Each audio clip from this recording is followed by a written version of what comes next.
नमस्कार दोस्तों। आज के वीडियो में हम बात करेंगे एमपी ईएसपी के द्वारा ग्रुप 2 सब ग्रुप 4 की जो न्यू रिक्रूटमेंट नोटिफिकेशन है, जिसके ऑनलाइन फॉर्म अभी आपके ऑनगोइंग है और इसकी लास्ट डेट आपकी 18 अगस्त 2026 रखी गई है, जिस टाइम में वीडियो रिकॉर्ड कर रही है। तो आज का वीडियो आप सभी के लिए बहुत ही ज़्यादा महत्वपूर्ण होने वाला है, क्योंकि इस वीडियो में हम देखेंगे इसके ऑनलाइन फॉर्म का पूरा प्रोसेस देखेंगे। जिस भी कैंडिडेट ने अभी तक अप्लाई नहीं किया है तो फॉर्म को तो आप अप्लाई कर पाएंगे। साथ ही जिस भी कैंडिडेट ने ऑनलाइन फॉर्म को अप्लाई कर दिया है, तो चूंकि अब आपको फॉर्म अप्लाई करने के बाद एक बार अपने फॉर्म को रीप्रिंट करके उसका स्टेटस जरूर चेक करना है, क्योंकि सैकड़ों अभ्यर्थी के फॉर्म भी रिजेक्ट हो रहे हैं। तो कहीं आपका फॉर्म तो रिजेक्ट तो नहीं है। यदि आप पहले ही समय से पहले आप चेक कर लेते हैं फॉर्म की लास्ट डेट से पहले, तो आप दोबारा से नया फॉर्म अप्लाई कर सकते हैं, तो आपके पास टाइम रहेगा। तो पूरी जानकारी आज की यहाँ पे वीडियो में हम देखने वाले हैं। तो वीडियो को आपको ज़रूर ध्यान से स्टेप बाय स्टेप जरूर देख लेना है, ताकि आपको बाद में कोई समस्या ना रहे। और प्लीज़ आप सभी ज़्यादा से ज़्यादा चैनल को सपोर्ट जरूर कीजिए, क्योंकि इस प्रकार की वीडियो को टाइम टाइम पर हम प्रोवाइड आपको करते रहते हैं। और वीडियो को लाइक नहीं किया तो वीडियो को लाइक भी जरूर कर देना है।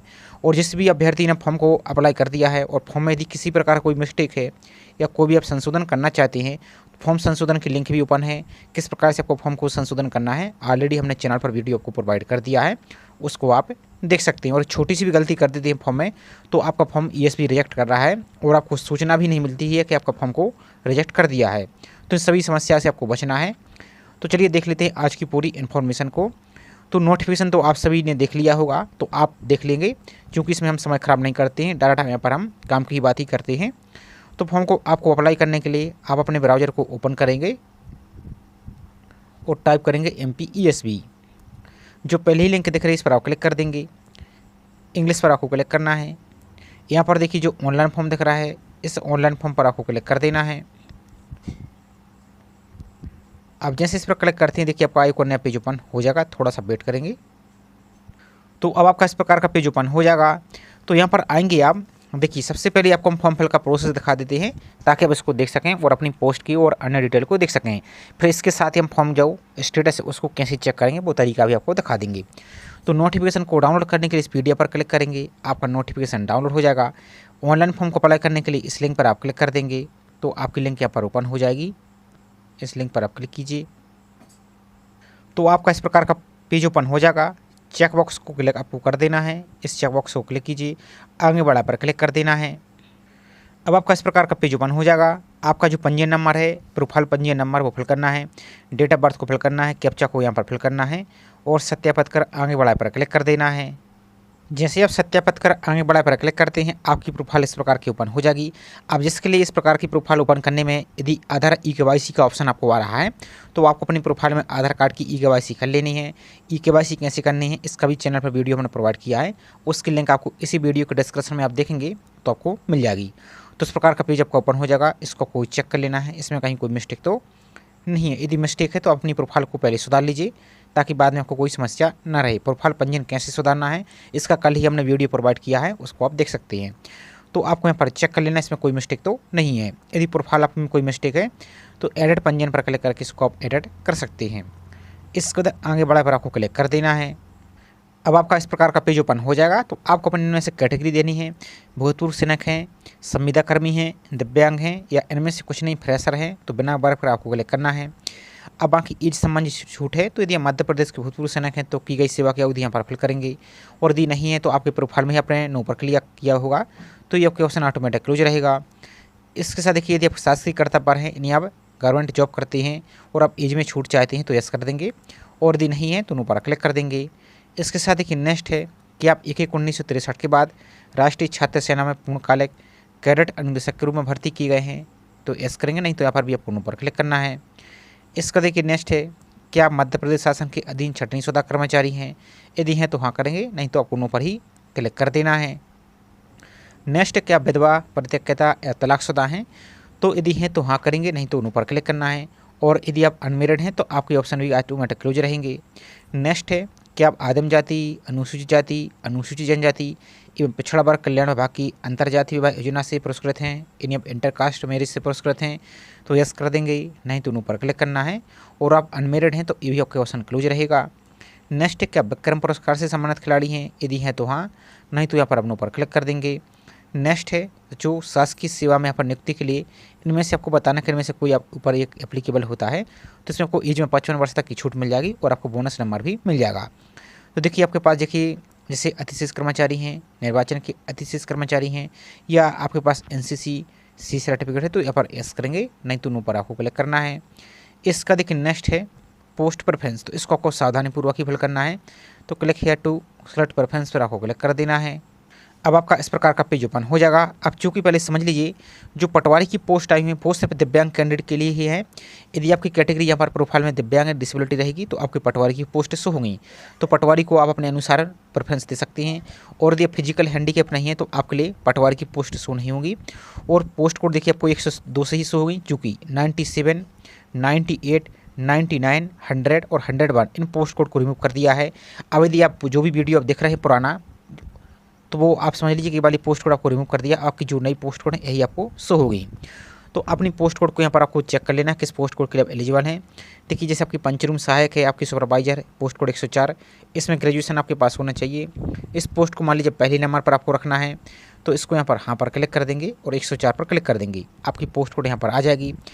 इसके साथ देखिए आपकी और भी पोस्ट कोड है, जैसे आपकी मंडी ESI की पोस्ट है तो 220 आपकी पोस्ट कोड है, यहाँ पर आइए। जैसे मान लीजिए आपको इसको पहले नंबर पर रखना है या इसको दूसरे नंबर पर रखना है, तो इसको यहाँ पर आएंगे आप स्क्रॉल करते हुए, तो यहाँ पर देखिए 220 ये रहा आपका मंडी उप निरीक्षक की पोस्ट। इसमें ग्रेजुएशन होना चाहिए और कम से कम 50% मार्क आपके पास है। तो यहाँ पर आप इसको टिक करेंगे और 220 पर क्लिक करेंगे, तो आपकी पोस्ट कोड जो यहाँ पर देखेंगे आपकी मान लीजिए यहाँ पर दूसरे नंबर पर यहाँ पर आ चुकी है। तो इस प्रकार से अपनी प्रेफरेंस को यहाँ पर एक एक करके जिस भी पोस्ट के लिए एलिजिबल हैं उनको सेलेक्ट करेंगे। एक बार आपको हम पहले दिखा देते हैं। देखिए ये आपकी पहले नंबर पर आ चुकी, ये आपकी दूसरे नंबर पर आ चुकी। इसके साथ देखिए जिस पोस्ट के लिए आप एलिजिबल नहीं है तो यहाँ पर नहीं पर आप क्लिक कर देंगे, नहीं पर क्लिक कीजिए। यदि इसके लिए भी एलिजिबल नहीं है तो नहीं पर क्लिक कीजिए। यदि इनके लिए भी आप एलिजिबल हैं तो यहाँ पर एस करेंगे, 105 पर क्लिक करेंगे।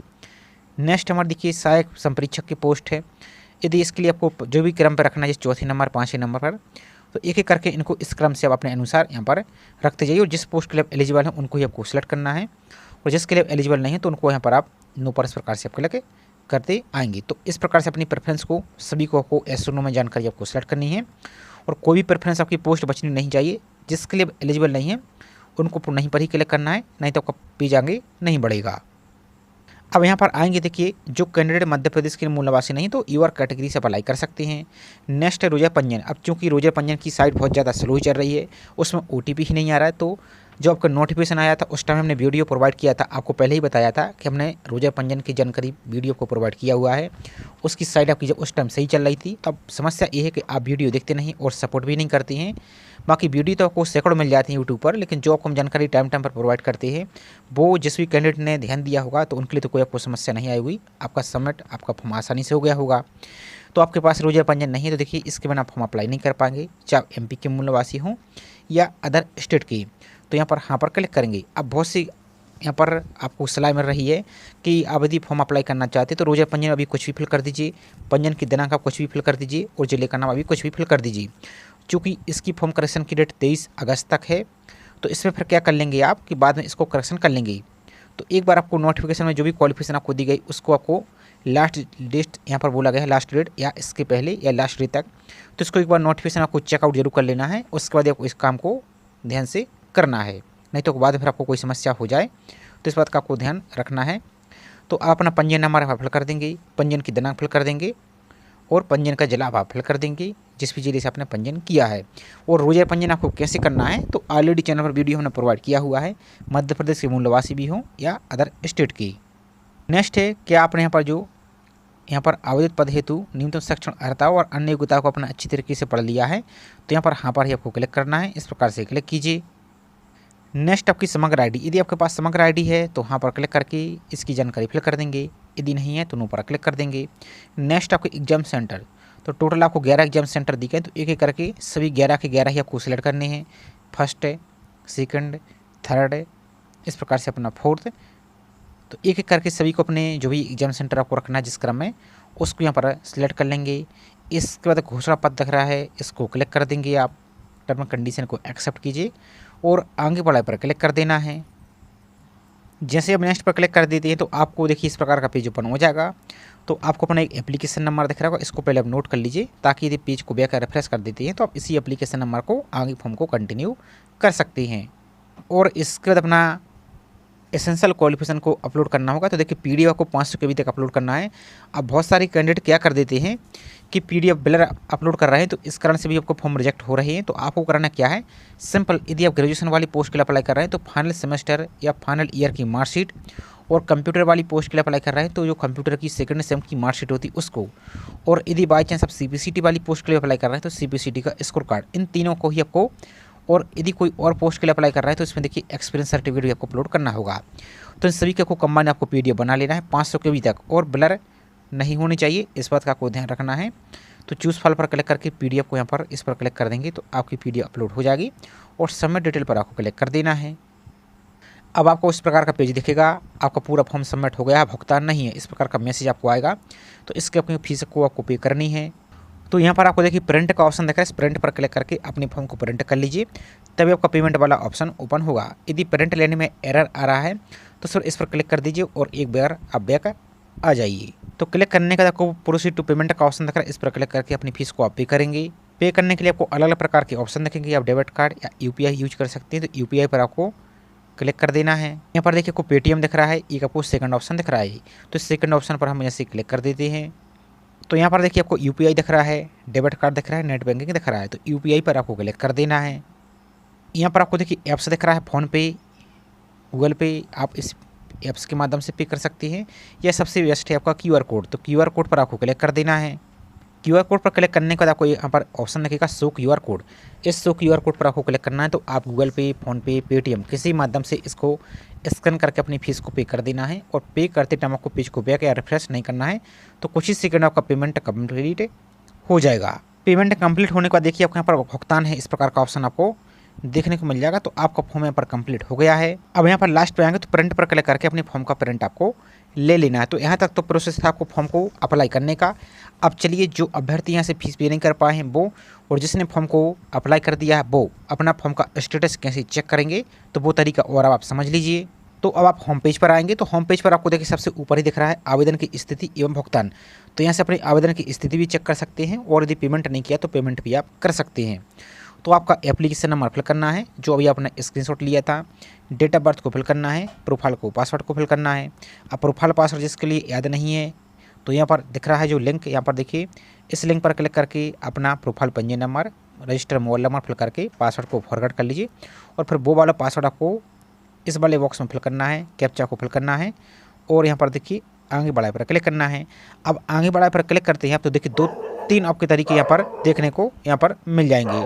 तो लॉगिन करने के बाद देखिए आपके यदि फॉर्म में दिख रहा है भुगतान है, इस प्रकार का दिख रहा है तो कोई दिक्कत नहीं, आपको transaction number, transaction date, QR code वगैरह दिख रहा होगा, तो आपका फॉर्म फाइनल सबमिट हो गया है, कोई दिक्कत आपको नहीं है।